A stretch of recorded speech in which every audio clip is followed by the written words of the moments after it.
Hello বন্ধুরা, আসসালামু আলাইকুম। সবাই কেমন আছেন? আশা করি যে যেখানে আছেন প্রত্যেকে অনেক ভালো আছে। কয়েকদিন যাবৎ মন চাইতেছে কোনো কিছু ভর্তা বানাই। কি ভর্তা বানাবো? ঘরে ছিল কয়েকটা সিম, ভাবলাম সিম ভর্তাই করি। আমার মেয়ে আবার শাক অনেক পছন্দ করে। আমার মেয়ে তো আবার ঝাল খায় না, তাকে মরিচ ছাড়া শাক রান্না করে দিলে পেট ভরে ভাত খাইতে পারে। আবার 2টা শুকনা মরিচ ভেঙে দিলাম। শাক একবারে ঝাল ছাড়া ভালো লাগে না, তেমন একটা ঝাল হইব না ওর চলবে। আমার আবার মাছ মাংস তেমন একটা ভালো লাগে না, লাগে সব সময় না। ভর্তা শাক এইসব জিনিস হলে পরে পেট ভরে 2টা ভাত খাওয়া যায়।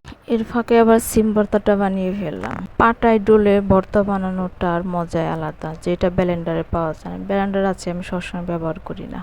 আমার কাছে পাটাই ভালো লাগে সবকিছু বাড়তে।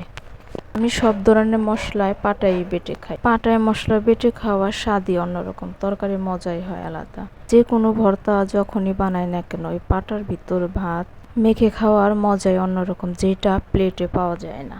আমি আবার এই জিনিসটা মিস করি না, সবসময় যখন ভর্তা বানাই তখনই আমি পাটায় মেখে ভাত খাই। আমার মতো কে কে জিনিসটা পছন্দ করেন, খান, অবশ্যই জানাবে। ফ্রিজে ছিল কয়েকটা ছোট মাছ, ভাবলাম ছোট মাছ কয়েকটা রান্না করে ফেলি। বেশি দিন আবার ফ্রিজে ছোট মাছ রাখলে মাছের কোনো স্বাদ পাওয়া যায় না, ভাবলাম ছোট মাছগুলো রান্না করে ফেলি। আলু বেগুন টমেটো দিয়ে ছোট মাছগুলো রান্না করলাম হালকা একটু ঝোল ঝোল করে। আমার আবার ছোট মাছের ভিতর বেগুন না দিলে আমার কাছে ভালো লাগে। আমার যখন যেটা মনে হয় আমি তখনই ওইভাবে রান্না করি।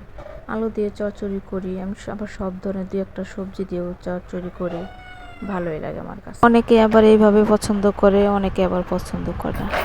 যার যেইভাবে ভালো লাগে সে ওইভাবে রান্না করে খায়। আমার যখন যেভাবে মন চায় আমি ওইভাবে রান্না করি, যখন যেভাবে মন চায় তখন ওইভাবেই। সবাই ভালো থাকবেন, সুস্থ থাকবেন, আমাদের জন্য দোয়া করবেন। আপনাদের জন্য দোয়া রইল, আমাদের পাশে থাকবেন।